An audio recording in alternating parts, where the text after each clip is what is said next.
Welcome to the Reading for the Glory podcast. I'm your host, Zach Kendrick, editor of Reading for the Glory. Reading for the Glory exists to help followers of Jesus think biblically about books. For more information, please visit readingfortheglory.com. Evangelical, interdenominational, reformational. At Beeson Divinity School, these core values are the foundation on which we prepare students for a vocation in ministry. Based in Birmingham, Alabama, our graduate degree programs are offered in person and are strengthened by faculty mentoring, small class sizes, and a vibrant community. Take the next step in preparing for ministry at Beeson Divinity School. Today on the podcast, I am glad to be joined by Pastor Andrew Hébert. And for readers of Reading for the Glory, you may remember that we did an online print interview with Andrew back in 2022. And we're glad to have him join us today on the Reading for the Glory podcast. Andrew Hébert is the lead pastor of Mobberly Baptist Church in Longview, Texas. And he holds degrees from Criswell College and the Southern Baptist Theological Seminary. We have to be sure to put the Southern Baptist Theological Seminary in there. Andrew and his wife, Amy, have 4 children, Jenna, Austin, Mackenzie, and Brooklyn. He is the author of Shepherding Like Jesus, Restoring the Wild Idea That Character Matters in Ministry. That's from B&H Press. So welcome to the podcast, Andrew. Zach, it's great to be with you. Thank you for having me today. Yeah, glad to have you. In our conversation today, we're going to be discussing your new book, Shepherding Like Jesus, as well as a broader discussion on pastoral ministry, leadership, pastoral character, and that sort of thing. That's come up in Christian circles as of late, not just in the Southern Baptist Convention through which you minister, but also broadly in the Christian world. But before we do that, I'm going to ask you a few questions, kind of some icebreaker questions so that our audience can get to know you a little bit better. And then we'll jump into our formal discussion. You good with that? I'm good. All righty. Just 1 or 2 word answers, maybe a sentence, depending on how much you want to give. But short and sweet is kind of what we're aiming for here. First question is, where did you grow up? I was born in Aberdeen, Scotland, but my family Wow. moved to Houston, Texas when I was 2. So Houston is home. I got you. Were your parents missionaries? My dad worked in the Scotland? oil field. Okay. And so we lived there for about 5 years. I was born on the tail end of that. And then we moved to Texas, which is where I grew up and lived until I went to college. So from one oil region to the other. That's right. There you go. What's your favorite color? Blue. Is that connected to anything specific, or just you just like the color blue? I just like the color blue. I don't know that I have a super spiritual reason for it. I just like it. There you go. Or even a sports reason, I guess. Maybe, I don't know. What's your favorite food? Tex-Mex. Could eat it every day of the week and twice on Sunday. That is me and my wife too. Tex-Mex, Mexican. Yeah, we like. Do you have a favorite restaurant that you like to go to there in Longview? Ooh, in Longview, probably the place I go to most of all is a place called Telly's Mexican, which is just kind of a local dive here in town, and it's always good. Yeah, here in Birmingham, where I'm at, we several years ago the chain Chuy's came over. So, Yeah. Are you a One of big the fan of greats. Chuy's? We've got a Chuy's here in town, and we had a Chuy's not far from where I went to college, and so I probably spent a little bit too much time there. That free queso bar, is very tempting. Of course, that went away during COVID, which is one of the great tragedies of COVID. That is right. Yeah, we were just there the other week for my wife's birthday, and yeah, they'll give you the salsas and everything, but you still have to pay for your cheese dip now, which is unfortunate. What is your favorite sport to watch? Baseball. Baseball. And I know following you on social media, you're a huge fan of the Houston Astros. Is that correct? Diehard Houston Astros fan. Loved them when they were terrible, and have just really enjoyed the last 8 or 9 years where they've had a resurgence and been dominant. Yeah, absolutely. Same here with the Braves. I was a big fan of them in the 90s, and I know a few years ago they beat your Astros in the World Series, but you guys came back and won it the next year. So, and it seems like the Astros have been doing better than the Braves as of late, so that's good for you guys. What's your favorite hobby? Honestly, I love a lot of different hobbies. So probably my most recent favorite hobby would be scuba diving. Wow, that's pretty cool. Do you like to go like in the Gulf or where? I've do you been go in scuba diving? Cozumel a couple times, and actually learned how to scuba dive whenever I lived in West Texas, and we had a blue hole that was not far from where we lived, about 2 hours away in New Mexico, and so we could dive down to about 90 feet in a natural blue hole. Yeah, I'm sure being underwater is peaceful, but also maybe terrifying at the same time. This is your first book, correct? Shepherding Like Jesus. It's my first book. All right, so we're going to skip that next question because that is going to be your favorite book that you've ever written. So the last question. So we're going to assume that the Bible is your favorite book to read. But besides the Bible, what's your favorite book to read? Without a doubt, Mere Christianity by C.S. Lewis. Yeah, that's a good one. You're not the first one to mention Lewis or Tolkien on our podcast, so I know they are influential in the broader Christian world. So yeah, that's a good one. Well, that ends our kind of lightning round questions. So we're gonna transition here to our formal discussion. And as we begin, for the purpose of our conversation, we like to every week, as far as possible, to read a passage of Scripture just to kind of set up our conversations that we have with authors and pastors and people as we talk about books. But we would be amiss to not talk about the book. And so since your new book centers around the Beatitudes, would you be willing to read for us the Beatitudes found in Matthew 5, verses 1 to 12? I'd love to do that. Thank you. Thank you for the privilege. So yeah, this is Matthew 5, 1 through 12, and I'm reading out of the Christian Standard Bible. It says, when he saw the crowds, he went up on the mountain, and after he sat down, his disciples came to him, and then he began to teach them, saying, "Blessed are the poor in spirit, for the kingdom of heaven is theirs.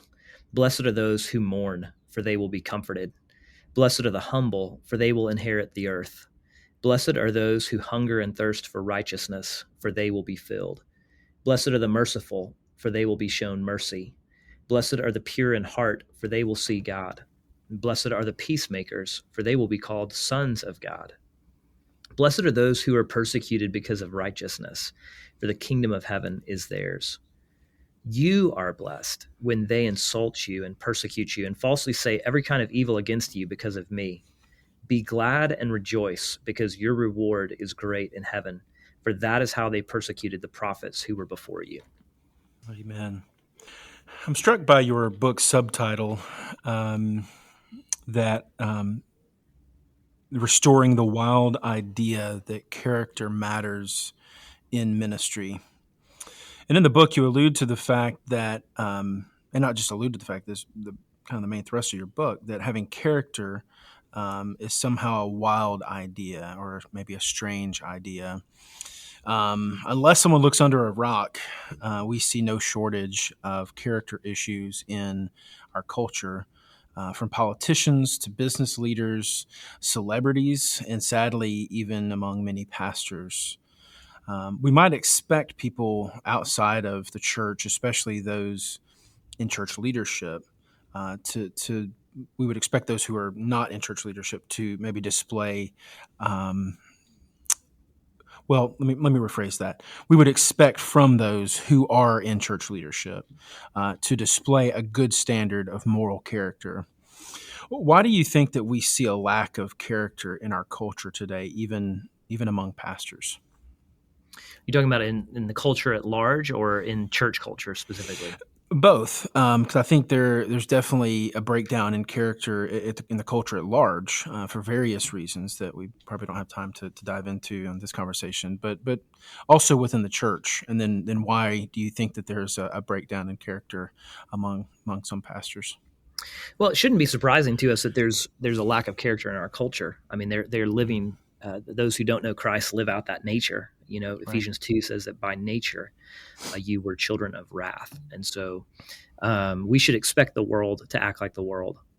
What we shouldn't expect is for the church to act like the world, and particularly Christian leaders to act like the world. I think that's the more troubling. You know, it doesn't trouble me at all to look around in our culture and see a godless culture acting like a godless culture. I mean, that makes sense. I don't like it. It's not good. But that's about what we should expect. I think what's really troubling to me is when we see those who claim the name of Christ acting in the same way that those in a godless society act. And so why is that the case? I mean, that's a great question. I think one of the reasons I think is because several decades ago, I think the church at large in North America really exchanged our theological heritage for a pragmatic bowl of porridge. We adapted to the life and ministry of the church, really secular business techniques, if you will, kind of baptized a lot of secular leadership theory into the church. I think this was driven and closely connected to the seeker-sensitive movement, say in the 80s and the 90s. The church I grew up, I was born in 86, so my growing up church experience was in the 90s, and saw a lot of those seeker-sensitive kind of things begin to happen. And there was just a shift in focus towards kind of secular, pragmatic leadership practice, and a lack of focus on our theological calling, our theological heritage, on the core issues related to what it means to be a pastor as a vocation. The focus began to shift onto pastors' capabilities and competence and charisma. And so certain very charismatic, gifted speakers and leaders began to be elevated and platformed. And in the 90s and 2000s, and really the last 30 or 40 years, there kind of became this celebrity pastor phenomena. And in that process, we lost a focus on something much more basic, which has to do with who you are as a pastor. I mean, keep in mind when Paul writes to Timothy in 1 Timothy 3 about the qualifications of a bishop or an overseer or a pastor, he says a bishop, an overseer, must be. That's how he begins. He must be, not must do. It's first about being who you are in your character and your integrity, your Christ-likeness. And we've just gotten away from that in the last several decades. Yeah. I think that's true, and definitely makes sense in that regard. Do you think that you see a shift back to the more, or a shift away from that charismatic, not just seeker sensitive, but the less emphasis on the pastor's charisma and super ability and gifting as far as like to be able to draw people in and that sort of thing. Almost a lot of times we built churches on personalities, and in a lot of ways that was not necessarily a bad thing if that person had character, but when that person didn't have the character to sustain the ministry, everything fell apart.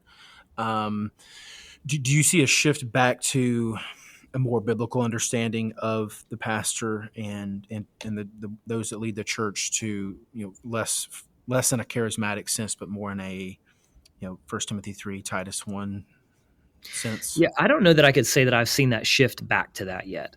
The subtitle of my book is a little bit tongue-in-cheek, right? Returning to the wild idea that character matters in ministry. Well, it shouldn't be a wild idea. Like this should be normative. This should be the basic expectations that we have of our leaders, that they have integrity and character. But it kind of has become a wild idea, right? It's become something that has not really been our focus. And I don't know that I've seen a shift back to that yet across the board. What I do see happening right now is a kind of exposing or unveiling of the lack of health in church leadership. And so whether that is, major leaders who have had a moral failure and had a very public fall from their ministry position, or if it's like the 2019 Houston Chronicle series of articles on abuse in the church. I mean, there have been a lot of things that have kind of shaken the church as a whole, kind of to the core, to unveil how unhealthy things have gotten. And so I think, and I think that's gone in a couple of different ways. In one direction, I think it's pushing people away from the church. And so you kind of see a renewed interest in deconstruction which is not a recent phenomenon. I mean, that deconstruction has been around for a long time in philosophy world, but now it's kind of become very popular, and lots of millennials are, quote unquote, deconstructing and then deconverting. So they're reacting sometimes, I think, to what they're seeing in the church. They see hypocrisy or toxic leaders or something like that, and they're reacting by pulling away from the church, deconstructing, deconverting. But I think the other way that you can respond to that, when things are unveiled or exposed and you see how unhealthy things are in the church or with church leaders, the other direction you can go, instead of deconstruction, how about reformation, right? And that's my prayer for the church, is that we would see a reformation, and that we would work towards renewal. And I do think there are a lot of people who desire that and are working for that. I just don't think that has happened across the board yet. Yeah. I think that's helpful. Just thinking about in your own life and ministry, you're younger pastor. This is not your first church, Moberly Baptist, but you're fairly young in your own ministry. How does that? How does this idea of character, and even seeing the fall of others, that unveiling of the unhealth, particularly in the Southern Baptist Church, is what you were referring to from 2019 Houston Chronicle, but even from a broader Christian perspective, how do you guard against that unhealth as in your own ministry, and does that seeing what's been going on, particularly in the Southern Baptist world, keep you? How does that keep you humble in ministry and close to Christ in ministry? Yeah. Well, I don't know that I would use the phrase humble in ministry to describe myself. I think if I use that phrase, it probably would show that I'm not very humble. I do work hard to guard my heart, right? I mean, the Proverbs tell us to guard your heart. So I work hard at that. But let me just say at the beginning, Scripture makes it very clear to beware when you think you're standing, lest you fall. And so I would say any one of us is capable of anything. I mean, the doctrine of total depravity teaches us that any one of us could, but by the grace of God, fall in temptation. And so I'm going to give you an answer to your question, but I want to start by saying, I want to make it clear that you, Zach, and me, Andrew, we are not above or beyond temptation. Yeah. And so we have to be very, very careful and very guarded and beg God to protect us. Lead us not into temptation. Like, that's what we have to pray. God, keep us from the things that our sinful hearts are drawn towards. In September, I'm entering my 20th year of ministry. So I've been doing this since I was 18. I'm 37 now.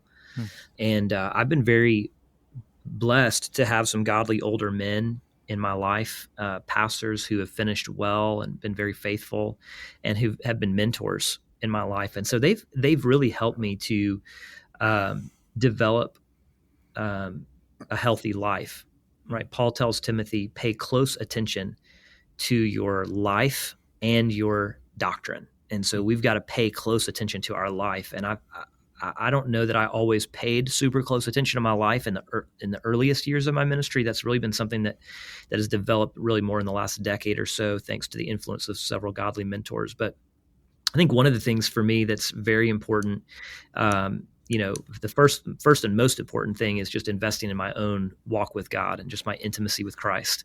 I think intimacy is the greatest protection against temptation. So when I love Jesus most, I will fight sin best. When my own walk with God is close, that's the best, that kind of offense is the best defense, if you will, against a lack of integrity or sin in my life. And so I really want to do the types of things that cultivate that close walk with God.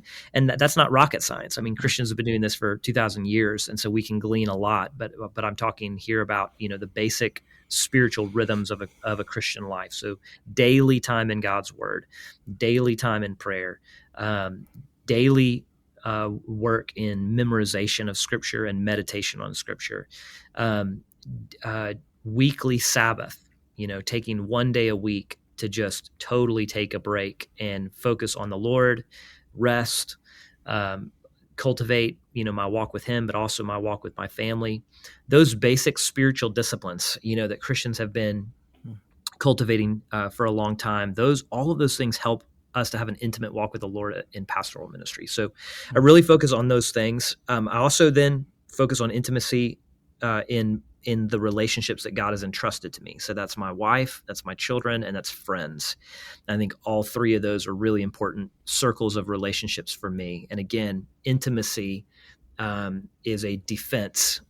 So I want to have a weekly time with my wife where we're investing in our marriage. I want to have time with my children every week. I want to make sure that I'm not pastoring in isolation or in loneliness. So I have a close group of friends. I've got a group that we literally text multiple times every single day, and we invest in that relationship. So all of those things are really, really important in terms of living a healthy spiritual life as a pastor. Yeah, I think that advice is not only helpful for pastors and church leaders, but all Christians. If we're fostering those things, and I know I struggle with them personally, but if we're fostering those things, it can guard not only against temptation, but can help us to be the men and women that God has called us to be, and to fulfill the calling the Lord has on our lives, whether that be in pastoral ministry or not. Yeah. So I think that's one of the spiritual disciplines I think that I've neglected historically, that I've spent more time in the last year, that I've found to be very spiritually fruitful, is the discipline of fasting. I love to eat. I love food. I'm from Texas, and so we have great, Tex-Mex and great barbecue and stuff like that. So I love to eat. But I've been more intentional. My wife and I both have this last year to fast regularly. I mean, at multiple days every week. And that has really brought a lot of spiritual fruit in my walk with God in terms of learning self-control, right? Which is one of the fruits of the Spirit, the discipline of self-control, looking at something that I want and saying no, and practicing self-restraint and self-control by the power of God's Spirit. Though that pays all kinds of dividends in other areas of my life, that teaches me that I don't have to be governed by the stomach, right? And I don't mean just food there. I mean the animal hunger, the appetites. Those things don't have to control me, that I can say no to that and say yes to Jesus, all in the power of the Spirit. That's been very, very spiritually beneficial. So yeah, I would encourage anybody listening just to, lean into those spiritual rhythms, those spiritual disciplines that Christians have practiced for a long time. And it is a great protection against all the temptations that face us as leaders. Yeah, and here the good plug for a good resource would be Donald Whitney's Spiritual Disciplines on the Christian Life, and so I think that would be helpful, especially as Baptists. We're not very keen on fasting, I know. So, but yeah, those spiritual disciplines are helpful not only just in pastoral ministry, but for the Christian life. You've touched on this some in the conversation, but just kind of getting into your book a little bit more. Why did you believe that a book about pastoral character was needed? I know your book's a couple years old, but the topic is still very fresh in Christian culture. Why do you think a book like that was needed, not only when you wrote it, but also still today? Well, it was really birthed out of some personal experiences that I had, but also some kind of institutional crisis that the Southern Baptist Convention was facing. I think one of the triggers for me, was personally just watching some friends in ministry have major moral failures and end up dropping out of ministry before they cross the finish line, and then some of the sort of ministry heroes that I looked up to. Well-known evangelical names. I won't mention them, but if I mention them, names that people would recognize, and just watching some of the toxic leadership patterns that caused the downfall, or sexual temptation, adulterous relationships that caused the downfall, or, greediness or dishonesty with money, some of those things that began to, these guys that you would look up to, and then it seemed as if there was a kind of a veneer of faithfulness. It seemed like they had really great ministries, and then you realize, there's something lacking there, right? There's like a huge character issue that leads to a downfall. So that was just personally something that I've experienced over the last several years. Even, a couple of mentors who had, falls from ministry. But then the institutional crisis, I've made reference to the Houston Chronicle series on abuse in the church, which did focus on primarily Southern Baptist churches, and I pastor a Southern Baptist church, and that was, again, one of those moments of unveiling or exposing something that was problematic, and so that really got the wheels turning in my mind, and I had been ruminating and thinking about this whole issue, and then in 2020, when COVID kind of shut everything down, I started just putting thoughts on paper and really started working through the Sermon on the Mount and the Beatitudes in particular, and just applying it to the life of a pastor. Because when I see Jesus teach the Beatitudes and he's saying, this is the life of blessing, right? It looks very different than the types of things that we tend to elevate in our culture and even in our church culture. And I began to just put the dots together to think, okay, if this is the kind of character that Jesus wants to produce in us,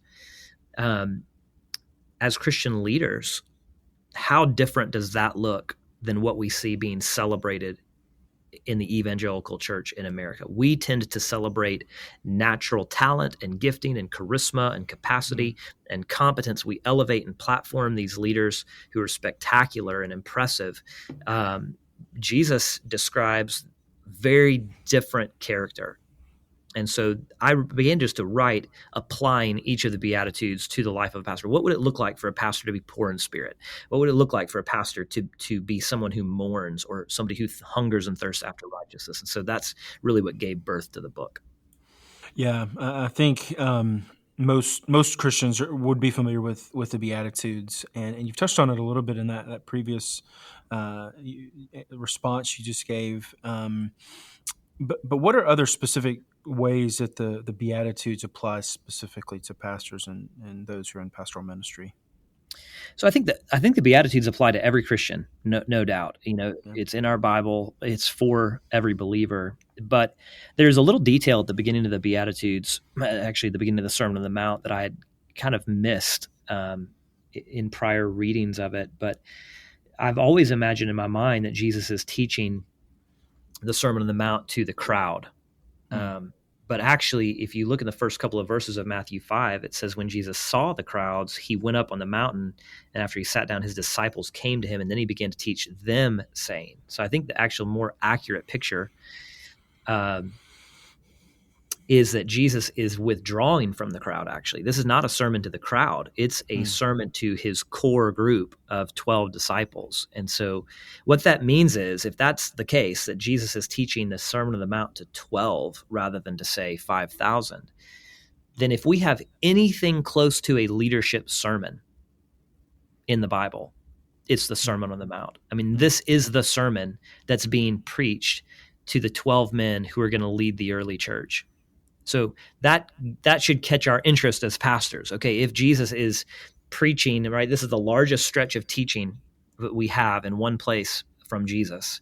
If this is what he is giving to his disciples before they are going to lead the early church, then what are the kinds of things that Jesus is teaching about, right? Well, we would expect Jesus to talk about church growth. Hey guys, here's what's going to happen. I'm going to die and rise and ascend, and you guys are going to lead the church in Jerusalem and then beyond Jerusalem. And here's how you draw a crowd. Here's how you disciple them. Here's a good discipleship strategy. Here's some Wednesday night ministry programming that really will do well. Or you might expect for him to teach about how to preach. Okay, guys, here's how you're going to exegete this text, and here's how to develop a 3-point sermon outline, and get a killer illustration, and here's how to give an invitation. And Jesus doesn't talk about any of those things. All the kinds of things that we would want to be put into a modern pastoral ministry handbook, Jesus doesn't talk about any of that. Instead, he talks about character, right? This is who I want you to be. The kind of person who is poor in spirit, the kind of person who mourns, the kind of person who's humble, the kind of person who's hungry for me, the kind of person who's a person of mercy, the kind of person who is pure in your motives, right? Pure in heart, the kind of person who is a peacemaker, the kind of person who's willing to be persecuted as you follow me. That's character, right? That's the opening of the Sermon on the Mount. But then he talks about things like forgiving your enemies. He talks about how to pray. He talks about the importance of sacrificial generosity. He talks about how to fast. He talks about how to not be judgmental, right? Everything he's dealing with has to do with the heart. It has to do with your character. It has to do with less to do with what you do and more to do with who you are. And everything that you do flows from that. And so that to me is the connection point to pastoral ministry. What should we really care about as leaders is the kinds of things that Jesus is talking about, not the kinds of things that we typically focus on when we talk about pastoral ministry. Not to say that those things are unimportant. It's just not the most important thing. Yeah, I think that's helpful. And I think thinking about the Sermon on the Mount, and not just the Beatitudes, but talking about those 12 men that were sitting there, we're talking about, the warning of those who in our own culture who fall away, and seeing them as examples of what not to do and what not to be in ministry. I think the same warning is even there if thinking about it that way, because of those 12, one of those men fell away, and Judas Iscariot. And so I know 11 were faithful and carried the gospel to the ends of the earth, but there's that one who wasn't faithful. And so it shows that not just the Christian life, but also pastoral ministry cannot be done in our own strength, but has to be done in the strength of Christ through the Holy Spirit. So I think that's helpful.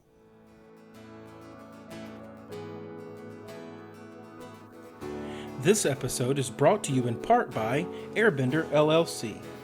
For our listeners in the Birmingham, Alabama metro area, Airbender is the HVAC company to call for quality and reliable residential heating and cooling services. Airbender is a BBB accredited company that offers the complete suite of HVAC repair and installation services. To request your free estimate, call 205-603-9306 or click the link in today's show notes. Airbender LLC, keeping you comfortable in all seasons. One of my favorite parts of the book, so each chapter kind of ends with a pastoral reflection from other pastors. You've touched on this in your own ministry, in your own life, but how important is it for pastors to glean wisdom from older or even retired pastors? Oh, it's absolutely critical. It's been one of the biggest blessings in my life. I mean, I am who I am today because of the mentors I've had. And so, I would just say to any pastor who's listening, you can't do this on your own. If you kind of strike out on your own, thinking you've got all the answers and you have what it takes, just wait. You're going to crash. It's really, really helpful to listen to wisdom from those who've gone ahead of you. To realize that there are some guys who fought the battles you're fighting and they've faced some of the challenges you face, and particularly to find faithful men who have crossed the finish line of their ministry well, and not just in their ministry, but particularly in their own walk with God and their family. It's just absolutely critical. I would say even it's foolish to try to do ministry on your own without at least a mentor, if not multiple, godly older men who can mentor you and to whom you can look for advice and prayer and help. Anytime I face something that's challenging, I know I've got a number of guys who I can put on speed dial and call them up and ask for wisdom and advice and prayer, encouragement. And in some cases, I would say, in one or two particular cases, I moments in my ministry where I would say they rescued me. They saved my ministry, saved the health of my marriage. Having a mentor who was available for me was really a lifeline when I needed it. What advice would you give to a young pastor, or even a young man in seminary, or even someone who is just exploring a call to pastoral ministry? What advice would you give them about fostering relationships with other pastors for the sake of not only cooperation, but also accountability? Yeah, I would say you just have to be intentional about it. It won't happen accidentally. So you have to do it on purpose. And there's several ways to do that. I mean, one would be if you're involved in a denomination, go to your denominational meetings, look for those older pastors who are a little further down the road than you are, and just introduce yourself, and if you're not part of a denomination, there are other churches in town. Can you find an older pastor in your city? Maybe somebody who's well respected, who's been a good, faithful pastor, that you could just say, hey, I'm I'd love to just take you to coffee. Can I buy you coffee and have an hour of your time? I'd like to pick your brain. And just start it that way. I find that most older pastors are very eager to invest in the next generation. But most of them are not going to go around sort of forcing themselves on younger pastors to give advice, right? They're not going to come say, "Hey, I've got all this wisdom I'd like to download to you." But they're very willing to do that if you're willing to be intentional to seek that out. So I would just say find one or two or three guys that you respect, maybe locally or denominationally, offer to buy them lunch or coffee, come with good questions, and come as a learner. Don't come there to share your opinion, but just pick their brain. Start with a list of questions. Ask them if you can do it again. And usually just pretty organically a relationship will develop. Yeah, I think that's helpful. One of my favorite, not just favorite, but one of the things I try to live by is be careful who your heroes are, especially those heroes who are still alive, because we don't know how their story ends. We were talking about that on our first podcast episode about the life and ministry of Timothy Keller and how he finished well and was an example to many pastors about finishing well and to Christians in general about finishing well. What cautions would you give to those young pastors or people who are exploring a call to ministry? What cautions would you give them regarding choosing a mentor? Well, certainly you're right. If they're alive, they've technically not finished. So you need to be, guarded and careful and discerning. But I would just look for, as best you're able to tell, men who exhibit the fruit of the Spirit, men who exhibit the qualifications of an elder in 1 Timothy 3. That may not mean that these are well-known guys. So your mentor may not be the guy who is a headliner at every conference nationally. They might be just that unknown sort of faithful pastor who is plodding along, but has just done it right. I would look particularly for guys who seem like they have a healthy marriage. If you know men whose kids love them, into adulthood, guys like one of my mentors, he's just got a great friendship with his kids, and a great friendship with his wife. It's just very evident every time you're around them, even though they've been married over 40 years, they just are deeply in love and they have a really healthy family. I admire that. I wouldn't necessarily ask him for advice on preaching. I've got other people I can talk to about preaching, but in terms of living a healthy life and loving your wife and your kids well, while also being a faithful pastor, like I've been able to ask him a lot about how he has done that and really gleaned a lot from him. So again, I'd kind of look for somebody with character, right? I'm looking for somebody who looks like Jesus, who exhibits the fruit of the Spirit. Those are the guys you want to seek out as a mentor, not necessarily the well-known, celebrity pastor. Yeah, I think that's helpful. I know your book is mainly about and geared towards focused on pastors and those who are in ministry, but just kind of bringing in our listeners who may not be in pastoral ministry. What advice would you give someone who is just an average Christian about a mentor relationship? And how to foster that? Is it similar to what you would say for a pastor, or how would it be different? Yeah, I would say it's exactly the same. Look for godly, more mature men or women and just ask them to coffee, and what's going to happen is if you'll ask them to coffee or lunch and start picking their brain, come with a list of questions and ask them about their own walk with God. Ask them about what's been beneficial. Ask them about mistakes they've made or things that they've done that have been good and healthy for their walk with God. What you'll find is if you'll do that 1 or 2 or 3 or 4 times, you start to cultivate a friendship with a more mature believer. What's actually going to start to happen is discipleship, right? There's going to be a discipleship relationship that just sort of organically develops. You don't have to program it.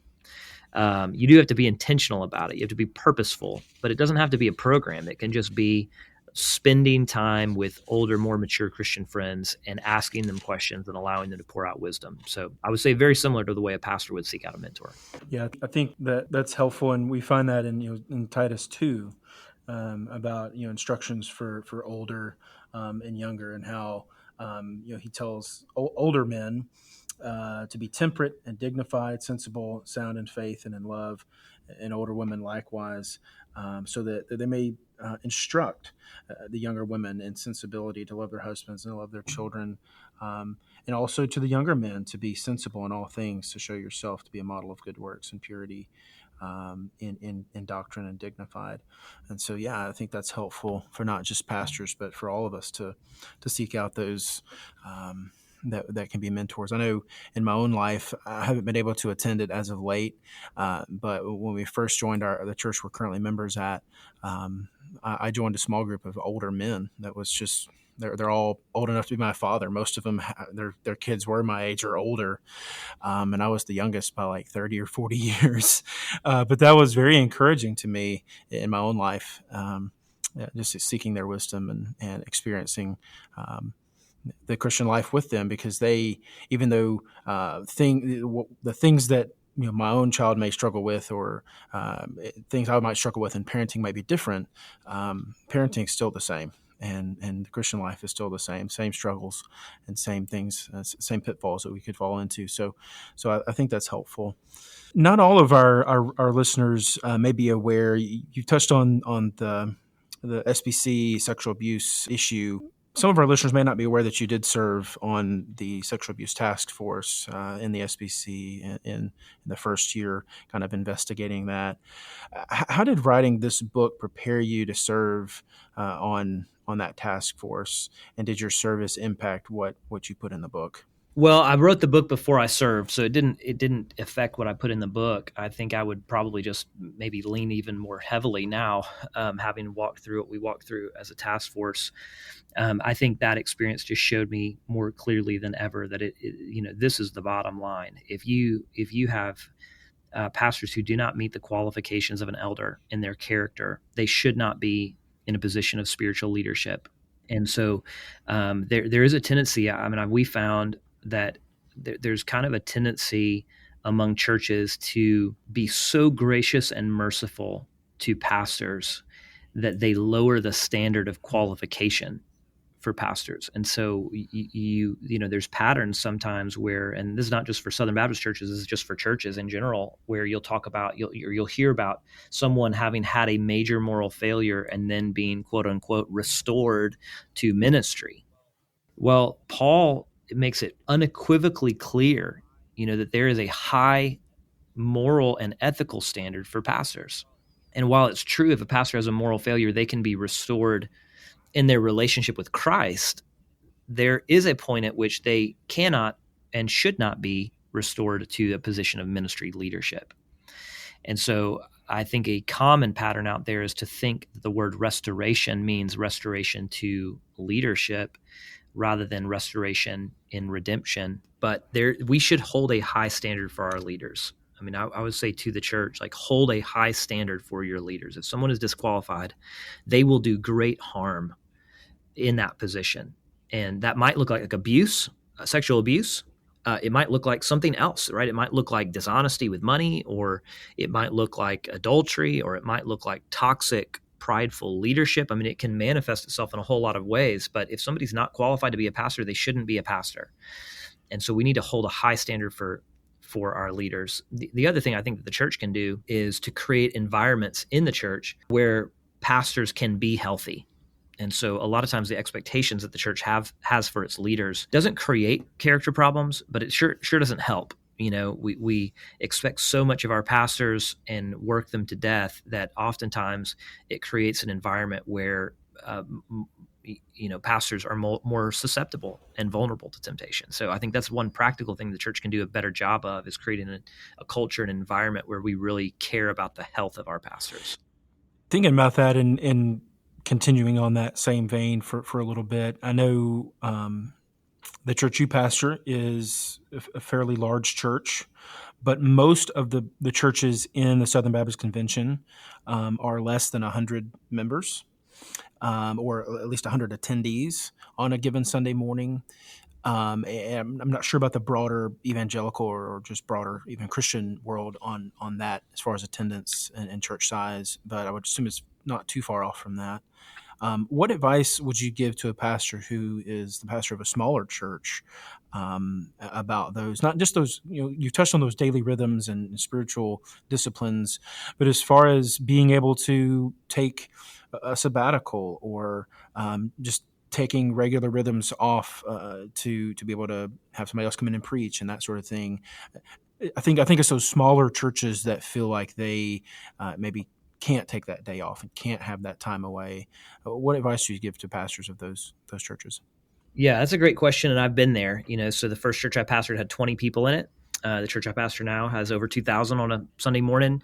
So, and I've pastored churches in, all in between. And so I understand the dynamics there, and it is you can feel more pressure, particularly if you're the only staff member, you're kind of a single pastor on staff. You can feel more pressure, like I've got to be there. And what I would just encourage people to think about is you might be able to exist like that for a little while, but you can't really live that way.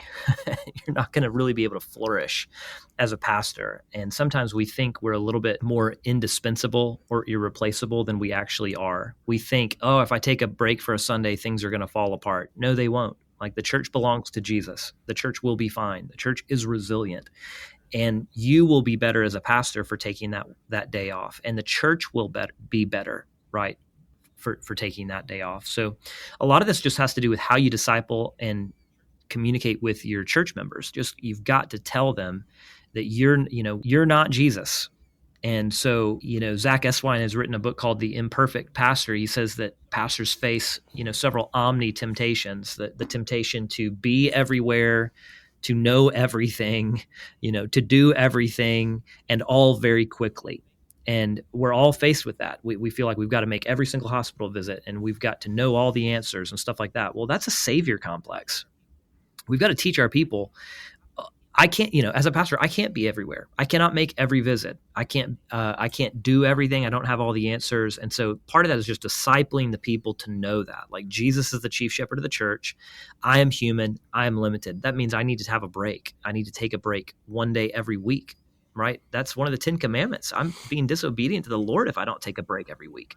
I also need time off, and I will be a better pastor, and the church will be served in a much more healthy way if I will take time off, right? And observe weekly Sabbath and take my vacation and things of that nature. The other thing is, not only will I be a better pastor, but the reality is, if I don't do those things, like, I'm going to crash and burn at some point, right? My battery is going to be totally depleted. I'm going to crash and burn.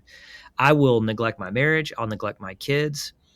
And if I'm a failure at home, then I'm a failure as a pastor. Like, the church is not well served if I fail in my marriage or fail with my kids. And so I would encourage pastors just to realize, if you pastor 20 people or you pastor 2,000 people, any number of people could come in and pastor your church.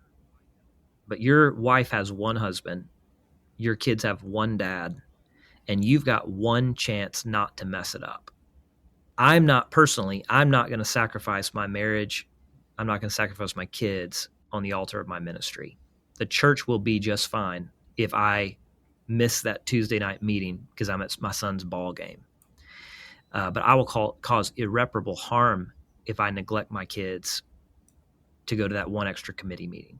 And so, and the thing that's in me that wants to make that committee meeting is really a desire to be a people pleaser. And I need to teach my people, like, what you're really needing is Jesus. He's all sufficient. He's omnipresent. I'm not.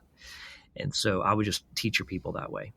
Yeah, I think that's helpful. I know a lot of particularly smaller churches, and even my own experience, the churches expect a lot of the pastor, and I think it's helpful for that pastor to come in and guide the church towards that, and the setting the bar for that expectations.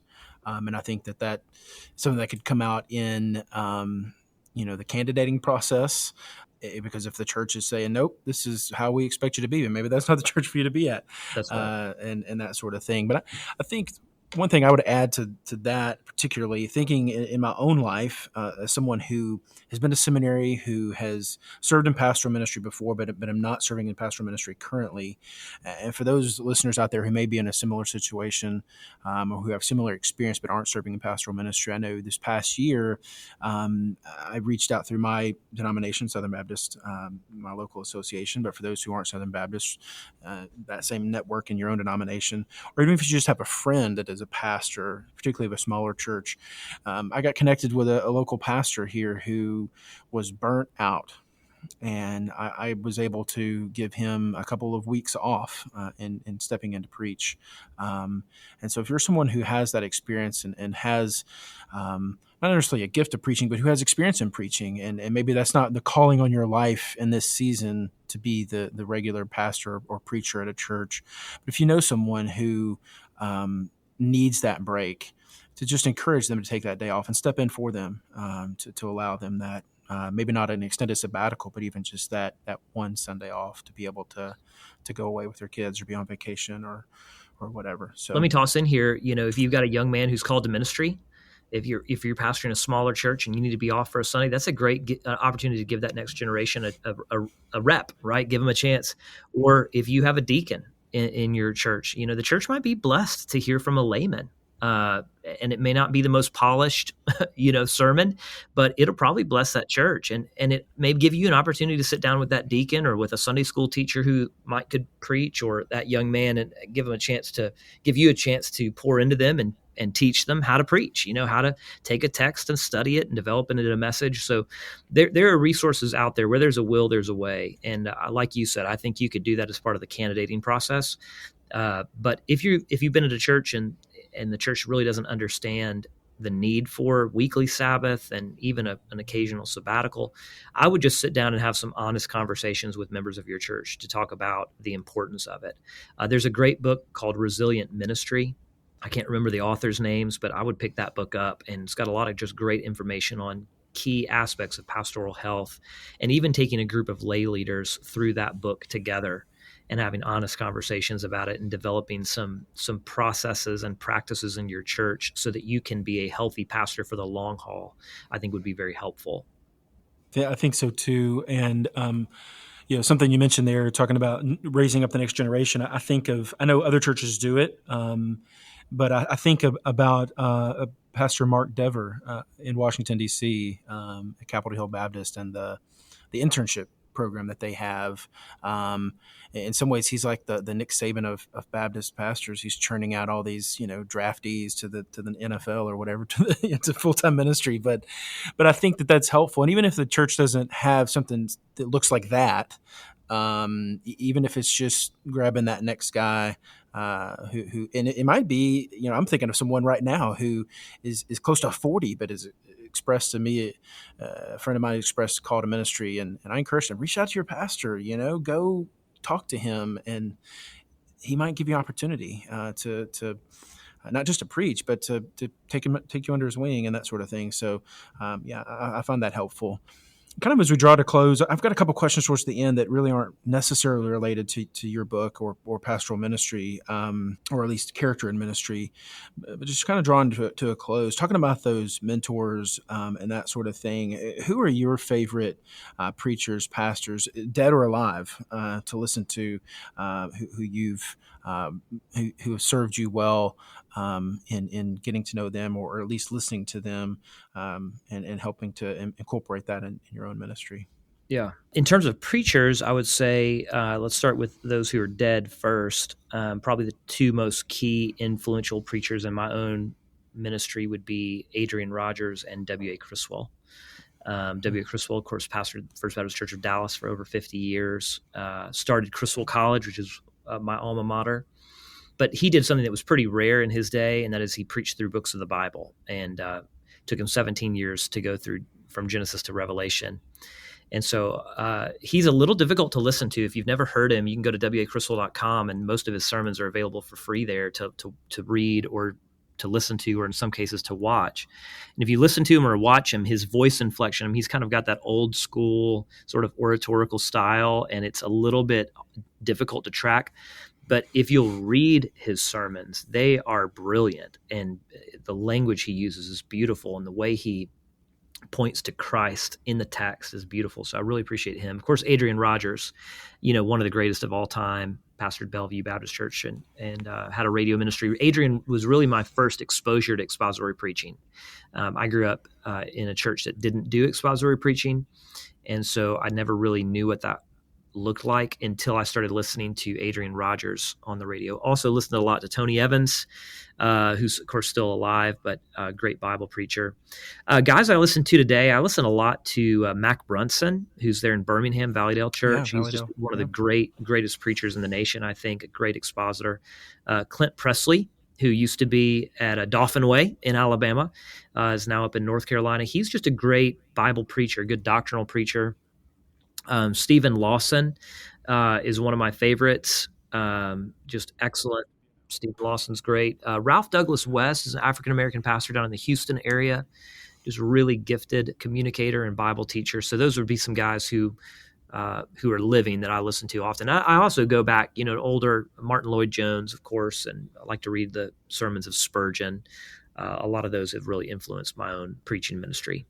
In terms of pastors, I think some of the names I've mentioned would certainly be pastoral exemplars. I very much respect Mark Dever as well. Eugene Peterson has probably helped form my philosophy of ministry more than any other individual. Working the Angles is a great book that he's written, if you've never read anything from Peterson. But Working the Angles, and then he's written kind of his autobiography is called The Pastor. And it's excellent. I don't agree with everything Peterson says or everything that he was about, but I think he has a very healthy view of what a pastor is in terms of our vocation and our calling. So he's been very influential in my own thinking. I think those are some good examples. I know many pastors, especially those that are you mentioned that are passed away, I would mention them as well. Kind of just wrapping up the conversation about your book specifically, and then I have a couple questions towards the end that are just kind of general questions. How do you hope to see the Lord use, and maybe since this book's been out for a few years, how have you seen the Lord use this book to impact those who read it? Well, I really wanted to do two things with it. I wanted to challenge pastors, like let's the idea of developing character, that's a challenging thought, right? And so I wanted this to be a challenge to pastors. Like, let's really focus on the things that matter. But I also wanted it to be an encouragement to pastors. I hope that this book is something of a refreshing balm to pastors' souls, because I find that a lot of pastors, and I feel this way sometimes too, you'll go to a leadership conference or a pastoral ministry conference, and you kind of hear about all the things you should be doing, to have that great church. And a lot of pastors walk away from those conferences incredibly discouraged because they aren't doing something right, or they never could do what that guy on the stage is doing, and they just feel like this weight, like, man, I'm not gifted that way, or I don't have those resources in that way, or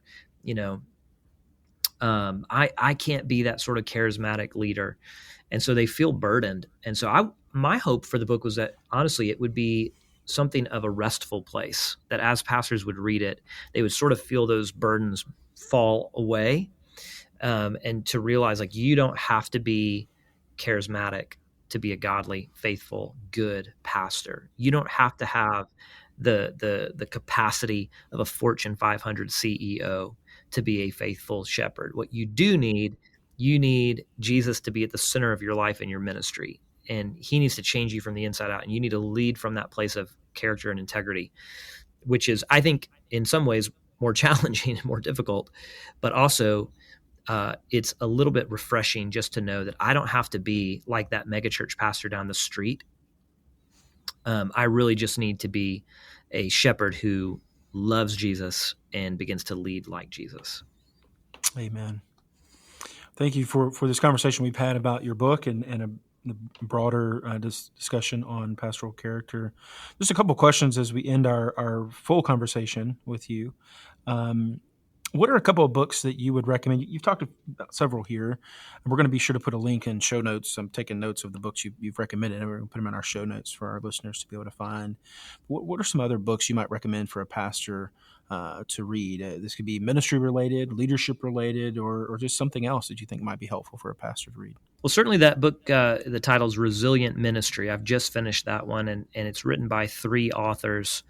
And I'm sorry, I can't remember their names right off the top of my head, but I would definitely recommend that one. The Flourishing Pastor by Tom Nelson is a must-read. He deals a lot with character, which I really appreciate, but he deals with a lot of other issues as well. I would recommend his book, The Imperfect Pastor by Zach Eswine, is a must. And then I would just pick up everything you can find by Eugene Peterson on pastoral ministry. He's written multiple books on pastoral ministry. I would just buy all of his stuff and read it. Kind of drawing in our listeners who aren't in pastoral ministry, what are a couple of books that you would recommend, as a pastor, to those who are just members of a local church to help them grow in their own personal walk with the Lord? Well, you mentioned one of them. I mean, Donald Whitney's book on the spiritual disciplines is excellent. It's really, really good in terms of just helping you to learn how to embrace the spiritual disciplines that will help you grow. Mere Christianity, I mentioned, is probably my favorite book of all time, but that's just a great introduction to the faith. One book that I recommend pretty frequently is Prodigal God by Tim Keller, which is a story about the prodigal son, or rather the prodigal sons. But he just talks about the idea that, there's multiple ways you can be far from God. You can be far from God as an irreligious person or a religious person, the younger brother or the older brother. I think that is just a wonderful introduction to the Christian faith and what it means to be a follower of Christ. So those would be some starting points I would give to people. Yeah, I think those are helpful. Those are excellent titles. Like I said, we'll be sure to put a link to those in our show notes so that our listeners can find them pretty readily. The last question I have for you today is, do you have any future book projects in the works? I do, yeah. I'm actually starting on a book right now. We're getting close on a contract on it on preaching. And so it's going to be a little bit of a retrieval project in that I'm going to be reaching back to church history for a particular model. A way of approaching the text and a way of approaching Bible teaching and Bible preaching that I think is very beneficial. That's kind of gone out of vogue in the last several hundred years, but a friend of mine and I are going to co-write that. And so I expect that in the next couple of years that book will be coming out. And then I've got one in the back of my mind. I've not started writing it yet, but I'd really like to do a book on leading through crisis. COVID was a major crisis that most pastors were completely unprepared to lead through. But there's so many of those. You face a natural disaster, or you face a disease, or you face a church split. There's some kind of crisis. I really want to edit a book on and invite some leaders to the table who've led through crisis and just share wisdom that I think would be beneficial for Christian leaders today. Yeah, we'll be looking for your book on preaching. Maybe when it comes out, we can have you back on the podcast to talk about that. Come back. Yeah, it'd be great. Well, thank you, Andrew, for joining us today on the Reading for the Glory podcast. It was a pleasure to talk to you. And like I said, we'll have to have you back soon. Thanks so much, Zach. Yeah, and thank you for listening to the Reading for the Glory podcast. We'll be sure to have a link to Andrew's book, Shepherding Like Jesus, in today's show notes, and also the many books that we've discussed for our listeners to be able to find them readily. And we hope that you'll not only check out Andrew's book, but those other books we discussed as well. And we look forward to having you join us again next time on the Reading for the Glory podcast as we think biblically about books. Thank you for listening to the Reading for the Glory podcast. If you enjoyed today's content, we would like to invite you to consider becoming one of our ministry partners. Our ministry partners help to support the ongoing ministry of Reading for the Glory, which allows us to produce content such as our book reviews, our study series, and this podcast. For more information, please visit readingfortheglory.com/partners. And thank you for your support.